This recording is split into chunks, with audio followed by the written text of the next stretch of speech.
Sri Gurubhyo Namaha. Welcome to our 49th Saturday online Kashmir Cultural Heritage Awareness Series. Srimati Jayasri will render prayer song today. Jayasri is a chartered accountant, but she is more interested in Carnatic music and her continuous learning under Paru Dr. Harini Srivatsa, great granddaughter of Paru Sri Sundaramayer. We look forward to seeing Jayasri more in our series. Over to you, Jayasri. Shri गुरुभ्यो नमः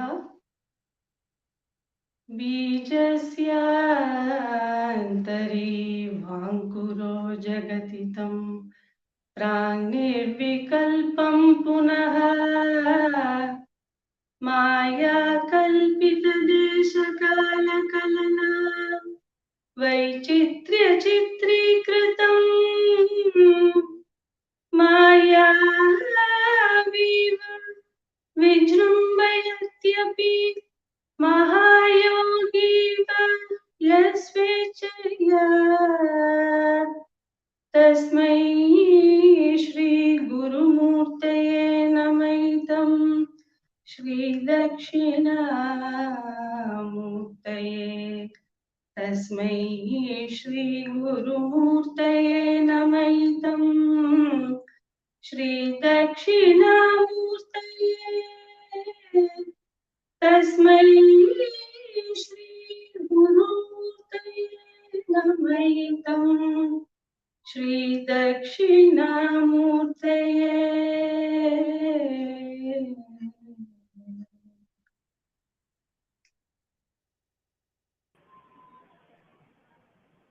Thank you, Jayasri. We'll see you again in coming weeks.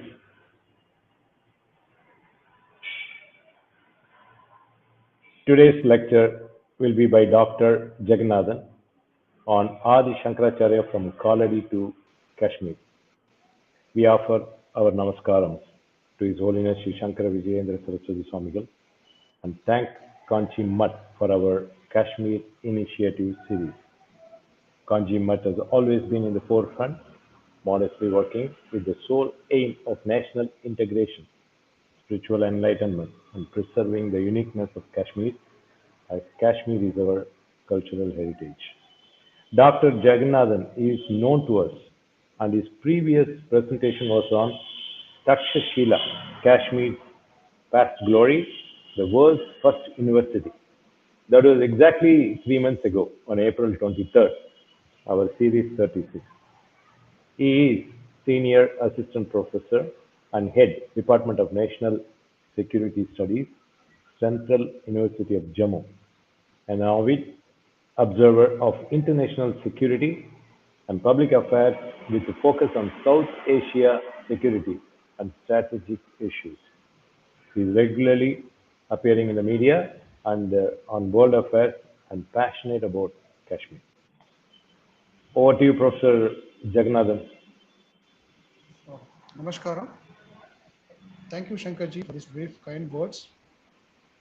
At the outset, I would like to thank you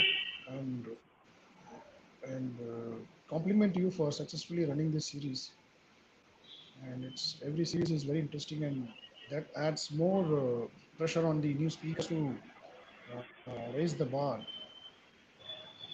And today you have asked me to speak on a topic which is not only challenging but also sort of very relevant to discuss in today's context. Though it is a historical subject, Adi Shankaracharya from Kalady to Kashmir. His it traces his spiritual sojourn, and that defined the way restored the Sanatana dharmic traditions in Bharat. What I have done to do justice to my task here, at the outset, I would like to state that this is a sort of an attempt to trace his journey from Kaladi to Kashmir, and it's not a complete historical presentation, a total well thorough researched presentation. However, I would say I had done my justice to bring out the some of the misinterpretation about uh, common debate which is prevalent in the media and prevalent in the public domain. In the during course of my work, and I have been ardent follower of Shankaracharya and Shankara teachings, I found I think this is needs to be told, retold, or told again and again to the new generations to understand about his the entire journey. So in my presentation, what I'm going to do is I'm going to touch upon three segments. The first segment, of course, I'm going to deal with his date of birth. I mean the dates in which presumably he traveled to Kashmir, and then what he has done is the local narratives. And before that, I'll start with a caveat saying that the modern historians or the historians of the Western uh, tools and techniques, they tend to sort of broadly ignore the, the folklores and the oral histories, and it's very difficult to gather those oral histories when there is a huge space is involved. From Kalady to Kashmir, it's a big space, and it will be very difficult for any historians to document those oral histories or written histories. As far as the written record, where the Western historians believe as a source of information, and most of these historians, especially these Marxist historians, tend to ignore these Vedas and the text and the Puranas as a source of authentic facts. But that is sort of a fallacy they have been doing it. As a result, there is one sort of narratives that dominates the discourse, and it is time to revisit those narratives and we re-look into some of these traditional events and occasions. So to begin with, uh, Adi Shankaracharya's date, there are many discussions and debate on that. Um, can you just move to the next slide, please? Yeah, the next slide. This is the entire map which is available in the public discourse, the public source, the open source, where the Adi Shankaracharya has traveled to the length and breadth of this country. The I'm going in the reverse order. Next slide, please. The Shankaracharya temple, which is in the Srinagar, the city of Srinagar, it is presumed to be the more than 4,500 years old, as it has been uh, found that this is the one of the oldest temple in the north, I would say, where Shankaracharya has stayed here and challenged the that time the prevalent Buddhist traditions and Buddhist scholars. That we will discuss in the day course. So now next, moving to the birth date. The one of the sources which I would like to quote from here is the Punya Shloka Manchari text, the first two pages, particularly the fourth sloka mentioned, the Mahesa Amsa Adi Shankara, as 32 years and left the world, which denotes in 2625th year of Kali Yuga. So, which means the from the starting of Kali Yuga, he Adi Shankaracharya attained Mahasamadhi, Jagat Guru Adi Shankaracharya attained Mahasamadhi on 2625th year of Kali Yuga. So, what is the date of Kali Yuga? Which date the Kali Yuga had begun?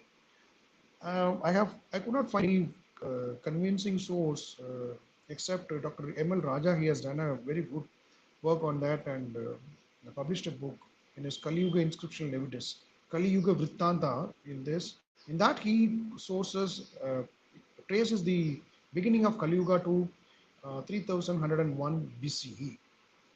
This is before Common Era.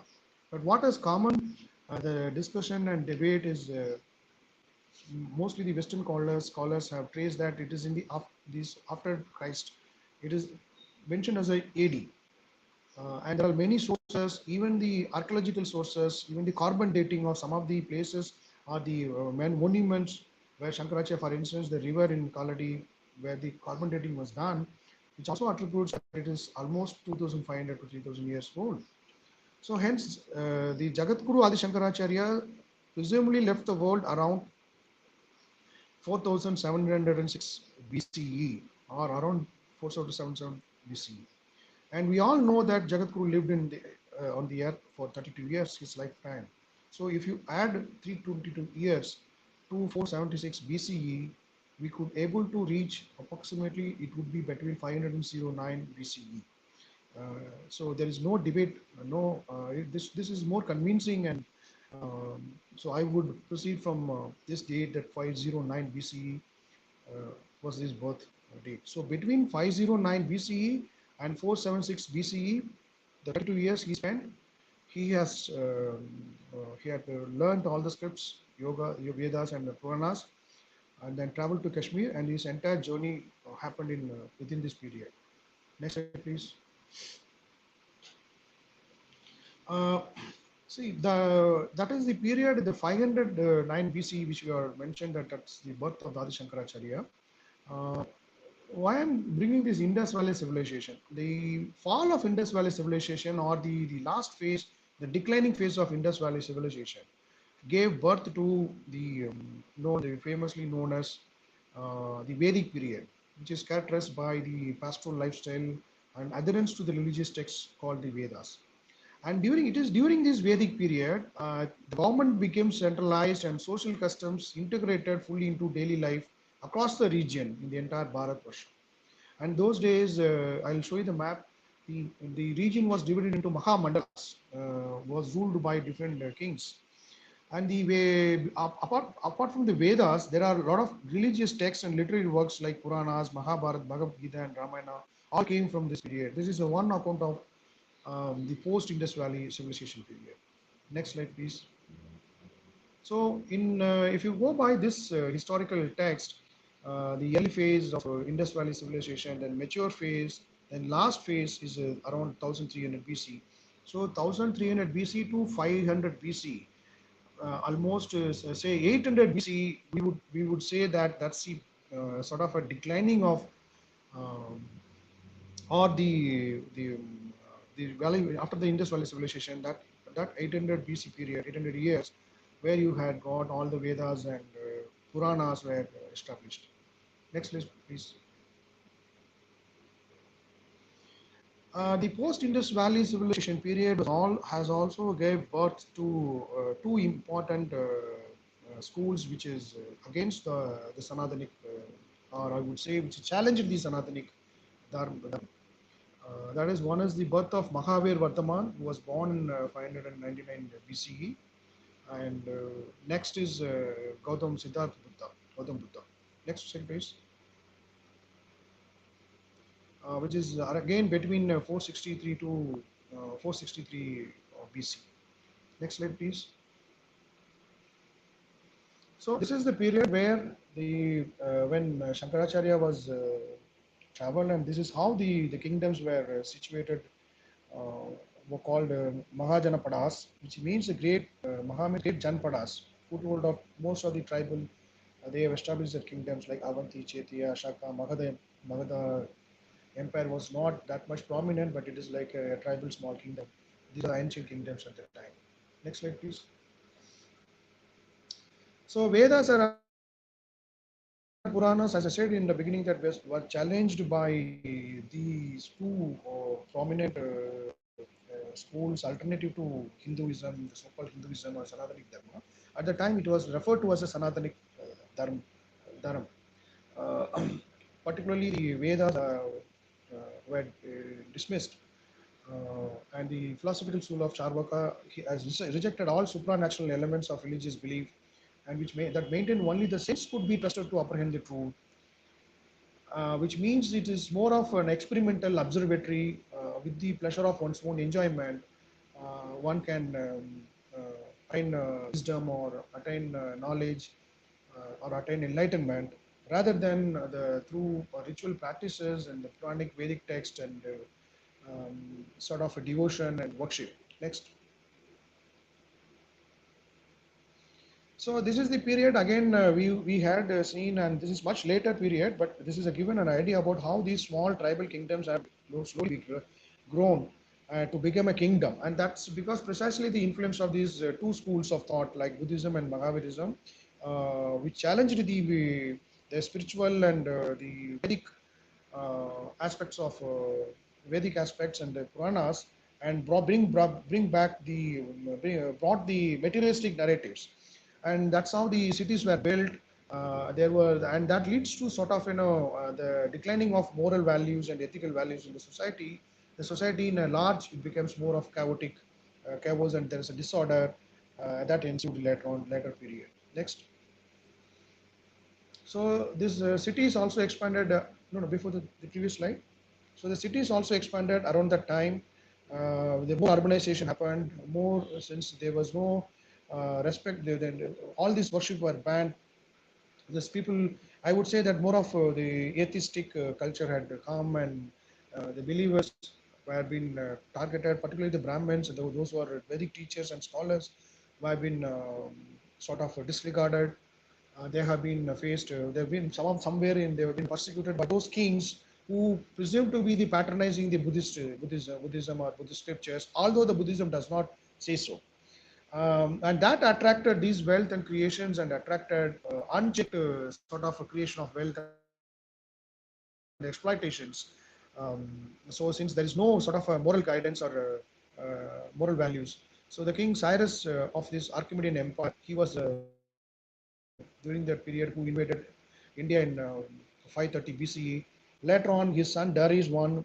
So if it is 530 BC means like around 520 BC, he had firmly had established control over this, particularly the northern areas. So which shows that the 520 BC, it is like a complete chaos and disorder in the society, particularly in the northern part of Bharat, the northern India, Uttar Bharat, you can say. And there comes the birth of Jagatguru Adi Shankaracharya around 509 BC. Next. So as I said that the visit to Kashmir, I mean the northern part. Now you will be able to see how the northern part, particularly the region in the surrounding Kashmir, were at that time, with a lot of the confluence of different ideologies and different school of thoughts, and people were confused, and the Vedic, the Sanatanic Dharma, the moral values were not there. There are a lot of sort of chaos around the time. There's no order at the time. So according to script, so this is the time frame which I've already discussed. According to the script, that he left Kalady at the age of 5 to meet his guru Goindpada at Narmada River, which is again from Kalady to Narmada River around 2000 kilometers, to learn all Vedas and Puranas and scriptures. Next slide, please. So the young Shankara walked about almost 2000 kilometers in those days to the banks of river in the central plains of India, in present day Madhya Pradesh, and so to serve his guru for 4 years, which means that almost 11 years or 12 years he was with his guru, and he mastered all Vedic scriptures. Next slide. This is a Google map. This is a current present map, just to trace that how much time would have taken for Shankaracharya to leave from by foot to reach Narmada River. So in today's map, which shows that it would have taken almost a year. It would take almost a year to reach Narmada River, because now the roads are quite good. But in those days, in 500 BC or 490 BC or 495 BC, the roads were not been proper. It would have been a pacha road. So it would have taken maybe 1.5 years. You can add 100 more days. So it would have taken. And now we can imagine, as a young boy around the age of, let's say, the 6 or 7 years old or 8 years old boy, leaving his home in Kalady, and he doesn't know there's no Google map, and just imagine that how he could have left and kept his panas, and as a young boy he walked all along these different kingdoms, and through different people, what sort of difficulties he would have faced, how he could have exactly reached Narmada River and met his Guru Govinda. That itself interesting to study and learn and understand. Next. The age of singing went forth the traveling across the length and breadth of things, and this is what he taught, that the Advaita Vedanta, and during after his initial learnings and from his Guru Govind Pada. Next slide, please. Now coming to the Shankaracharya and Kashmir. This is the main crux of our today's presentation.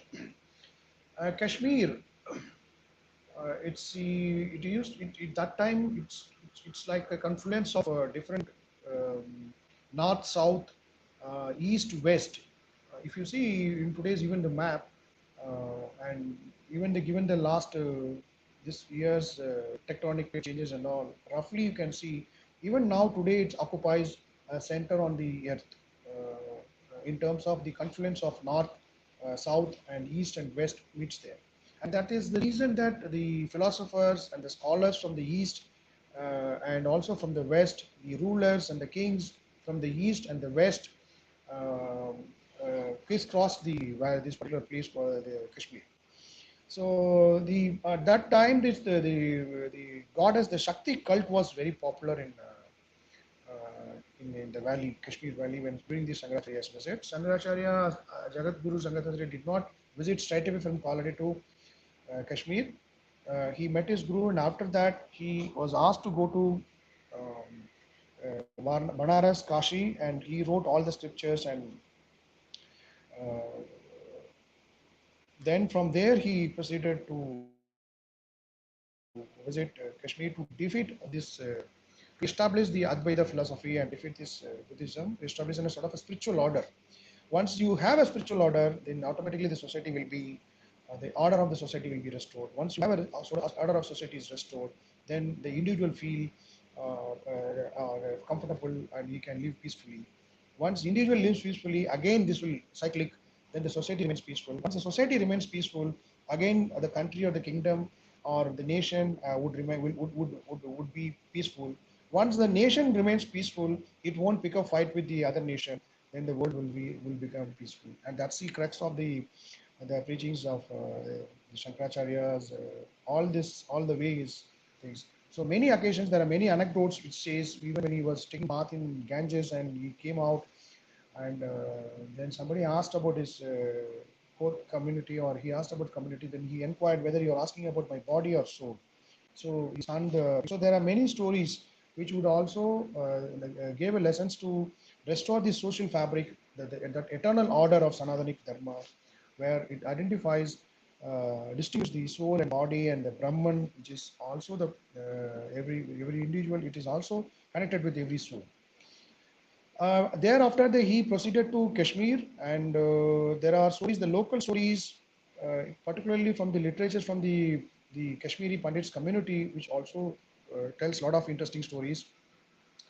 One of the anecdotes which I also needs to be verified, but it is very interesting to understand for me, is like when he reached Kashmir. At that time, it was cold, chilling cold, bone chilling cold. Even today, the Kashmir during winter is it's like it's difficult to anyone too difficult to bear. And those days you can imagine. And as a young boy, when we reached there, and he was shooting, and his company people who were with him, and they were planning to prepare food, but they could not able to lit fire. So having seen this boy struggling to make eat food, and they have been must be hungry, and they could not able to lit fire. um, so a person sent one. The king sent the young prince, a beautiful princess. So the princess arrived him, and she inquired, "I heard about you that you are a great learned person, but after learning all the scriptures and mastered all the scriptures, and you claim to be the avatar, the blessed, the scholar, can't you lit even a small fire to cook your food?" So this is like a very practical question. So then this lady told him that you try, and she offered two sticks. Let's see whether you can able to lit fire, and he could not. Then finally she tried, and she lit the fire, and she got the fire. Then she said, "See, I defeated you." That's the sort of an interesting anecdote which is prevalent in the Kashmiri tradition, in the Kashmiri folklore. Some of the Pandits' literatures also attribute to this thing.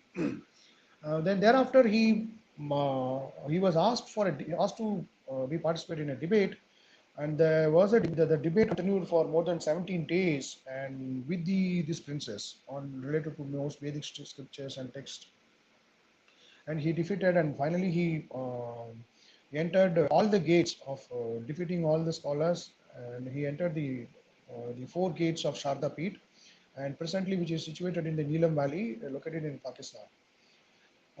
Then finally, the south gate is considered to be the most difficult, where you have a lot of scholars, and so finally he also defeated those scholars and he entered. Then he was offered to sit on the Shankaracharya Pita, which is called the throne of wisdom. So when he was about to sit on this throne, where every scholars revered him, it is again in the anecdote, in the folklore, the traditions. There was the Sharta, Ma Sharta had asked him, look, you are whether you think you are fit to be seated on this the throne of wisdom, because you are defeated by a beautiful princess on a practical thing. And the Adi Shankaracharya replied that that was not a sin. That was this is what the anecdote says. That was not a sin that I have committed, and that's not my that it cannot be attributed to my body or soul, where I have been in the palace. So that then after that, the Ma had said that no one can win over argument with you. So he was offered to sit there, and there he established this Shankaracharya Mutt there. So Sharda Peeth. The legend says, again, the many historical folklores and readings shows, upon his return from Kashmir, he started writing this. He wrote this Saundarya Lagari. Next slide, please. So Adi Shankara, he established Shakti Chi Chakra, symbol of Devi goddess, as mentioned in the Shankara's strange, and he wrote this Saundarya Lagari to establish Shakti Peeth. So, to my mind, the gist of what I have learned in the course of making this particular presentation is that we all know, I know it needs to be verified and it needs to be checked. All this, the entire during course,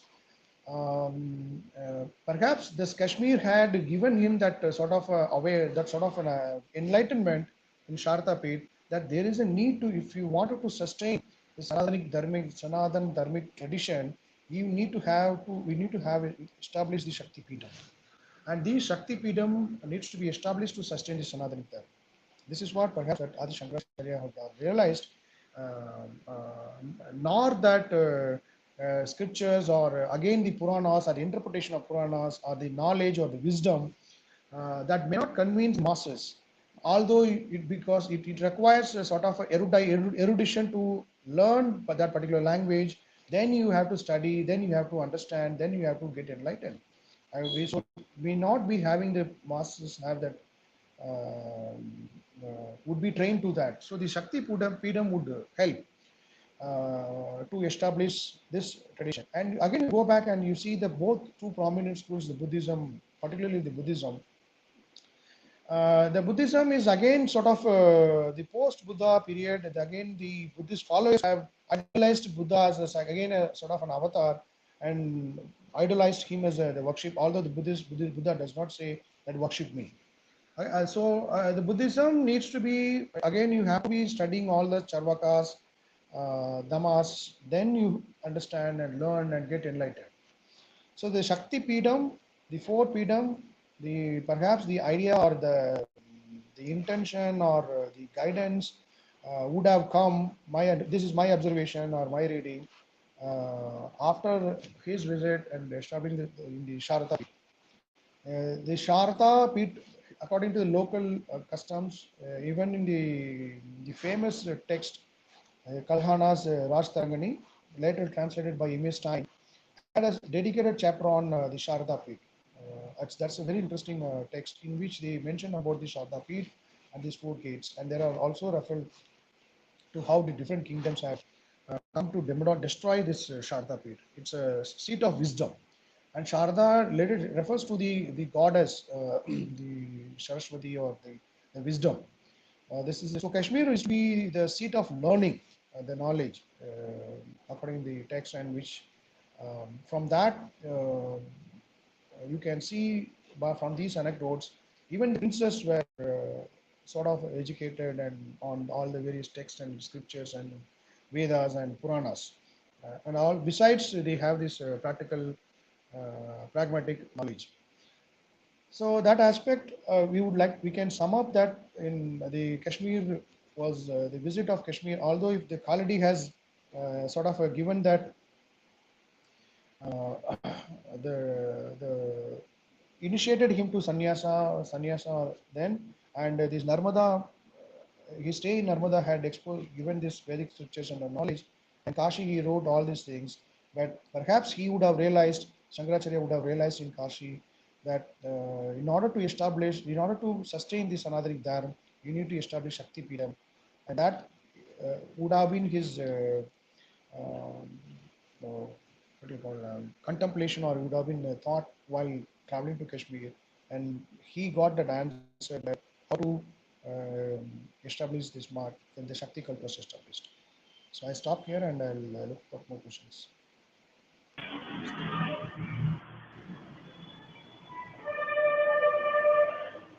Thank you, Professor. I don't see any questions coming up. Just wanted to highlight some of the figures you mentioned about the date.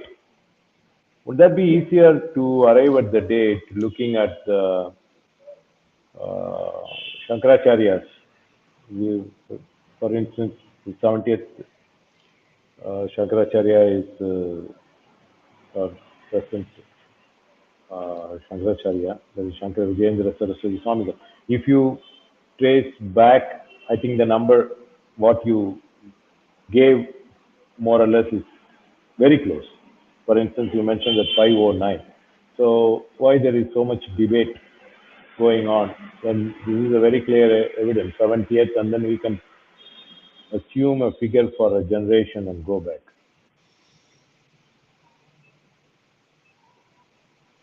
Regarding the dates, that's why I started. Although it is very controversial, not controversial, it's very complex and sensitive things. But I found, thanks to Dr. Emal Raja's work, see, if you wanted to revisit um, revisit the old ancient discourses or the ancient narratives, you need to look afresh. You need to first of all have bar. You have to have your own. You have to come out of this the colonial sort of thinking. That's where I found the Western historians. I myself studied in JNU, and I have attended the ancient history lectures of even Robila Thapar. So I found, even she had mentioned about a lot of Vedic texts. I found some of the lectures they are looking at the ancient text from the colonial mindset, colonial methodologies, the Western methodologies, where in which they trace that has it has its own agenda, so that to undermine particular tradition or particular school of thought, and to promote their own school of thought. You understand what I mean? In that way, I think this date is more convincing for anyone, because although the Quranic text, which is even now even not considered by the Western scholars as a terms of reference for any reference to come to conclusion on any dates. But why should we go by their the academic principles? So we let's know why not we source that must have been with these texts and slokas would have been written by the human beings in a particular period. So, for instance, if the Vedas was composed by Vyasa, we don't know who had exactly got composed, but at least the human being would have composed. When that person is mentioning some date, what is wrong in this, referring to that date?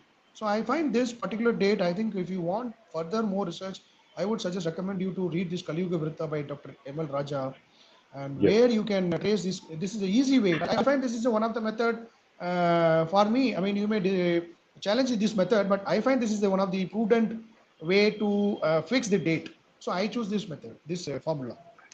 No, no, this is quite convincing. Like you mentioned earlier, that Western scholars have no regard to all the Vedas and they don't go through all this.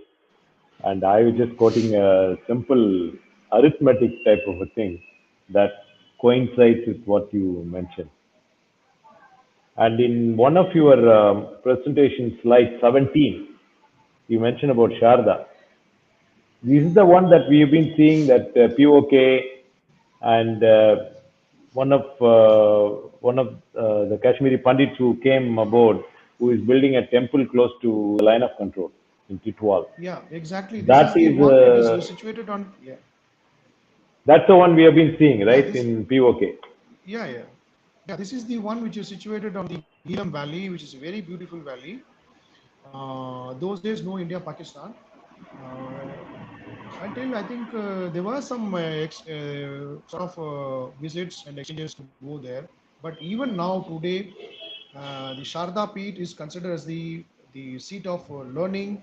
And I would say, if in this region, particularly in Kashmir, in Jammu and Kashmir combined, it has been traditionally ancient times, maybe until the arrival of Adi Shankaracharya, the what do you call the Shakti peeths. There are many Shakti peeths, Shakti temples, the worship of goddess. That's been there. Uh, and Shankaracharya's visit, perhaps it served both purpose. One is established the Advaita philosophy in the northern area, northern part of the country, I would say, or Uttar Bharat. Second, it had also connected the Shakti Peeth, Shakti culture, or would spread Shakti culture Peeth across the rest of the country. I would say the rest of the Dakshina Bharata or even the east. So this is my understanding and my observation of reading um, Shankaracharya's visit. I see one question. Maybe you can you are you able to read that?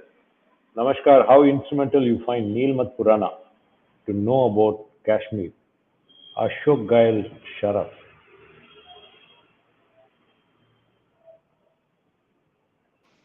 He's just asking about Nilmat Purana.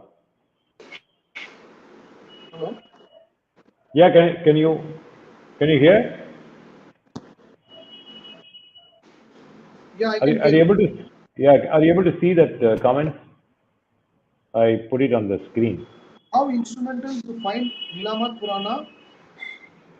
To know about Kashmir, just asking the relationship Nilmat Purana and Yeah, it's see all these Puranas are quite offers quite interesting insights to understand Kashmir.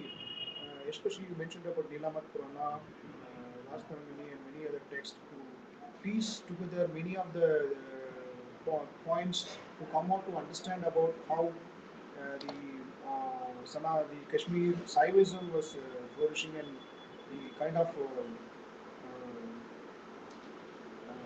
the traditions that were followed. So it is quite instrumental. Most of the texts are quite instrumental. But what I find is, as I compare the other texts like Vedas and Puranas translated into multiple languages, the text in the Kashmir, like even Rajtarangani, needs to be again translated to many uh, uh, sources. Like after Rajtarangani, the original text translated by Emma Stein, but I hardly find any other maybe contemporary Sanskrit scholars would go back and do again a fresh sort of interpretation or the translation of Kalhana's work. So M.A. Stein has done it.